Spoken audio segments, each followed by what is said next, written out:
ನಮಸ್ಕಾರ ರೈತ ಬಾಂಧವರೇ, ಇವತ್ತು welcome crop science private limited ಕಂಪನಿಯ ಒಂದು ತಂಡ ಕೈವಲ್ಯಾಪುರ ಗ್ರಾಮ, ಕೂಡಲಗಿ ತಾಲೂಕು, ವಿಜಯನಗರ ಜಿಲ್ಲೆಗೆ ಆಗಮಿಸಿದೆ.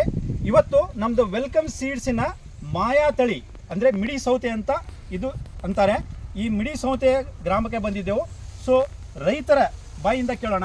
ನಮಸ್ಕಾರ, ತಮ್ಮ ಹೆಸರು? ನಾಗೇಶ್ ಅವರೇ. ಈಗ ನಾಗೇಶ್ ಅವರೇ, ಈಗ ನೀವು ವೆಲ್ಕಮ್ ಸೀಡ್ಸ್ನ ಯಾವ ತಳಿ ಹಾಕಿದ್ದೀರಿ? ಈಗ ಇದು ವೆಲ್ಕಮ್ ಸೀಡ್ಸ್ ಮಾಯಾ ಅಂತ.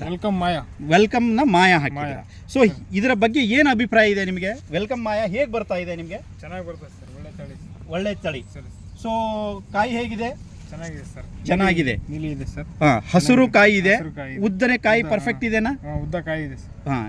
ಉದ್ದನೆ ಕಾಯಿ ಇದೆ. ಮುಳ್ಳಿನ ಪ್ರಮಾಣ ಜಾಸ್ತಿ ಇದೆ. ಸೊ ಬಾಟಲಿಂಗ್ಗೆ ಪರ್ಫೆಕ್ಟ್ ಆಗಿದೆನಾ ಇದು?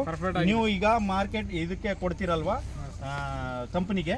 ಸೊ ಕಂಪನಿ ಕೊಡಬೇಕಾದ್ರೆ ಇದು ಉದ್ದನೆ ಕಾಯಿ, ಮುಳ್ಳಿನ ಪ್ರಮಾಣ, ಹಸಿರು, ಹೌದಾ? ಈ ತರ ಎಲ್ಲ ಗುಣಗಳು ಈ ತಳಿಯಲ್ಲಿ ಕಾಣಿಸ್ತಾ ಇದಾವ. ಚೆನ್ನಾಗಿದೆ, ಈ ತರ ತಳಿಗಳಿಗಿಂತನೂ ಇದು ಪರ್ಫೆಕ್ಟ್ ಆಗಿದೆ ಅಂತ ಹೇಳ್ತಾ ಇದೆ ಸರ್. ಓಕೆ. ಸೊ ನೀವು ಈಗೆಲ್ಲ ಇದರಲ್ಲಿ ನೋಡ್ತಾ ಇರ್ಬೋದು. ಸೊ ಇದರಲ್ಲಿ 160 ಪ್ಲಸ್ಸು, 100 ಮತ್ತು 30 ಮೈನಸ್ ಅಂತ ಈ ಥರ ಗ್ರೇಡ್ಗಳನ್ನು ಬರುತ್ತೆ ಕಂಪ್ನಿ ಕೊಡಬೇಕಾಗಿದ್ರೆ. ಸೊ ಇದು ಮ್ಯಾಕ್ಸಿಮಮ್ 60 ದಿನದ್ದು ಕ್ರಾಪ್ ಇದೆ, 55ರಿಂದ 60 ದಿನದ್ದು. ಸೊ ಇದರಲ್ಲಿ ಎಲ್ಲ ಗ್ರೇಡ್ಗಳನ್ನು ನೀವು ನೋಡ್ತಾ ಇರಬಹುದು.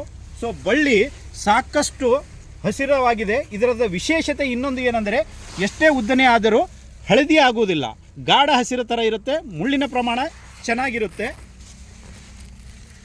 ಸೊ ಬಳ್ಳಿ ನೋಡ್ತಾ ಇರ್ಬೋದು, ಚೆನ್ನಾಗಿ ಫೋಲಿಯೇಜು ಚೆನ್ನಾಗಿದೆ. ಸೊ ಒಟ್ಟಾರೆಯಾಗಿ ಹೇಳಬೇಕಂತಂದರೆ, ಈಗ ನಾಗೇಶ್ ಅವರೇ, ಇನ್ನೊಂದು ಅಭಿಪ್ರಾಯ ನಾನು ಕೇಳಲು ಇಚ್ಛಪಡ್ತೀನಿ. ಈ ಅಕ್ಕಪಕ್ಕ ರೈತರದವರಿಗೆ ನೀವು ಏನು ಹೇಳಲು ಇಚ್ಛಪಡ್ತೀರಿ ಈ ತಳಿ ಬಗ್ಗೆ? ಚೆನ್ನಾಗಿದೆ ಸರ್, ಇದು ಹೈಬ್ರಿಡ್ ಚೆನ್ನಾಗಿದೆ. ಈ ತಳಿ ಹಾಕಿದ್ರೆ ಚೆನ್ನಾಗಿ ಬರುತ್ತೆ ಅಂತ ಹೇಳಕ್ಕೆ ಚೆನ್ನಾಗಿ ಆಗಿದೆ. ಧೈರ್ಯವಾಗಿ ಎಲ್ಲ ರೈತರು ಹಾಕ್ಬೋದಾ? ಧೈರ್ಯವಾಗಿ ಹಾಕ್ಬೋದು, ಎಲ್ಲರೂ ಧೈರ್ಯವಾಗಿ. ಸೊ ತಮ್ಮ ಅಭಿಪ್ರಾಯವನ್ನು ಹಂಚಿಕೊಂಡಿದ್ದೀರಿ. ಧನ್ಯವಾದ, ನಮಸ್ಕಾರಗಳು.